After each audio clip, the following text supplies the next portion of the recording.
जो पाला बदलकर बीजेपी की भाषा बोलता है वो वाई श्रेणी की सुरक्षा पाता है। लंबी है लिस्ट। विरोधी दलों के नेताओं को सरकार प्रोटेक्शन क्यों नहीं देती? अमेरिका से पढ़ाई की ख्वाहिश दलित हितों के लिए सियासत में आए शेर की तरह दहाड़ते हैं। आखिर चंद्रशेखर रावण से किसकी और क्यों दुश्मनी है?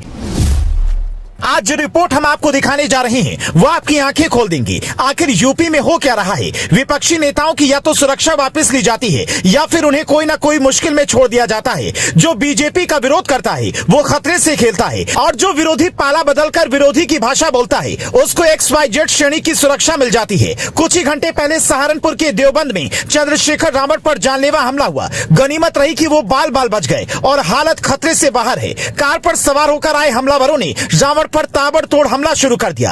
हमले में चंद्रशेखर रावण बाल बाल बच गए। चंद्रशेखर आजाद रावण का जन्म 30 दिसंबर साल 1986 में सहारनपुर के घटकौली गांव में हुआ था। उनके पिता गोवर्धन दास सरकारी स्कूल में टीचर थे। मां कमलेश देवी हाउसवाइफ हैं। चंद्रशेखर आजाद 5 भाई बहन हैं। चंद्रशेखर आजाद ने देहरादून से लॉ की पढ़ाई की है। चंद्रशेखर आगे की पढ़ाई के लिए अमेरिका जाना चाह रहे थे, लेकिन सहारनपुर के एक अस्पताल में पिता के इलाज के दौरान दलितों पर हुए अत्याचार को देखते हुए वो समाज सेवी बन गए। चंद्रशेखर सबसे पहले साल 2017 में चर्चा में आए जब जातीय कलेश के आरोप में भीम आर्मी के मुख्य कर्ता धर्ता चंद्रशेखर को जेल जाना पड़ा। चंद्रशेखर भीम आर्मी नाम की एक पार्टी चलाते हैं जो दलित शब्द लिखने के खिलाफ है। वो दलितों और पिछड़ों की लड़ाई लड़ते हैं और हमेशा दबे कुचले लोगों की आवाज उठाते हैं। दिल्ली में किसान आंदोलन हो या JNU में छात्रों का आंदोलन या दिल्ली यूनिवर्सिटी में छात्रों के साथ बदसलूकी का मामला, हर वक्त एक हाथ में संविधान और दूसरे हाथ में बाबा साहेब की तस्वीर रखते हैं और आंदोलन करते हैं। साल 2018 में जब चंद्रशेखर रावण की जेल से रिहाई हुई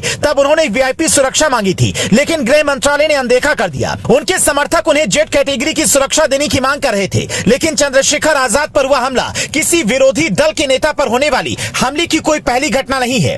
इससे पहले स्वामी प्रसाद मौर्य कह चुके हैं कि उनकी जान को खतरा है। जब से रामचरितमानस का मौर्य ने विरोध किया तब से वो लगातार सुरक्षा मांग रहे हैं।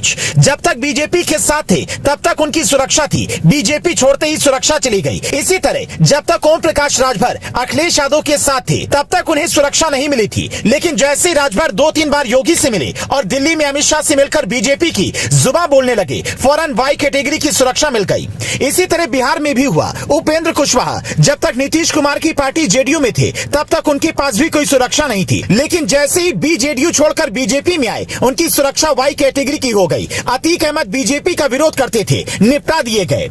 अब जरा इस खबर पर नजर डालिए। यूपी के आजमगढ़ में सरेआम BSP नेता की बुलेट से हत्या कर दी गई। ये सिर्फ संयोग नहीं हो सकता, तो क्या इसके पीछे कोई प्रयोग है? पुलिसिया एक्शन और सरकार को इसका जवाब देना चाहिए, क्योंकि इससे अविश्वास का माहौल बन रहा है। योगी आदित्यनाथ दावा करते हैं उनके राज में लॉ एंड ऑर्डर के मामले में 0 टॉलरेंस है, फिर ऐसी घटनाएं सरकार की साख पर ही सवाल खड़ा करती हैं।